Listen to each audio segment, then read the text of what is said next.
मुगल साम्राज्य के महान शासकों में सम्राट अकबर का नाम स्वर्ण अक्षरों में लिखा गया है। उनका पूरा नाम जलालुद्दीन मोहम्मद अकबर था। अकबर का जन्म 15 अक्टूबर 1542 ईस्वी में अमरकोट, वर्तमान पाकिस्तान में हुआ। उनके पिता हुमायूं उस समय कठिन परिस्थितियों से गुजर रहे थे, इसलिए अकबर का बचपन संघर्षों में बीता। जब अकबर मात्र 13 वर्ष के थे, तब 1556 ईस्वी में उनके पिता हुमायूं की मृत्यु हो गई और अकबर को दिल्ली की गद्दी मिली।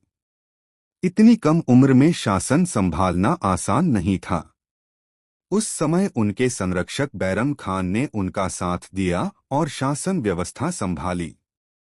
उसी वर्ष पानीपत की दूसरी लड़ाई हुई, जिसमें अकबर की सेना ने हेमू को पराजित किया। यह जीत मुगल साम्राज्य के लिए बहुत महत्वपूर्ण साबित हुई। समय के साथ अकबर ने स्वयं शासन संभाला और अपने फैसले खुद लेने लगे।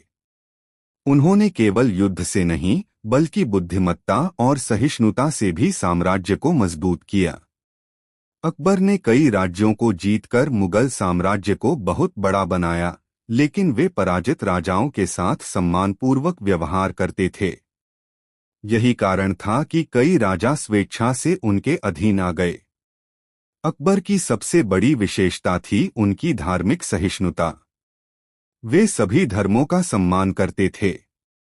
उन्होंने जजिया कर को समाप्त कर दिया और हिंदू, मुस्लिम, जैन, ईसाई सभी विद्वानों को अपने दरबार में आमंत्रित किया। फतेहपुर सीकरी में उन्होंने इबादत खाना बनवाया, जहां विभिन्न धर्मों पर चर्चा होती थी। उन्होंने दीन-ए-इलाही नामक विचारधारा भी प्रस्तुत की, जिसका उद्देश्य सभी धर्मों की अच्छी बातों को अपनाना था।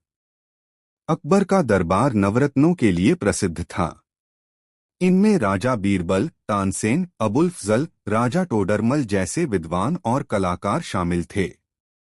बीरबल की बुद्धिमत्ता, तानसेन का संगीत और टोडरमल की राजस्व व्यवस्था ने अकबर के शासन को और मजबूत बनाया।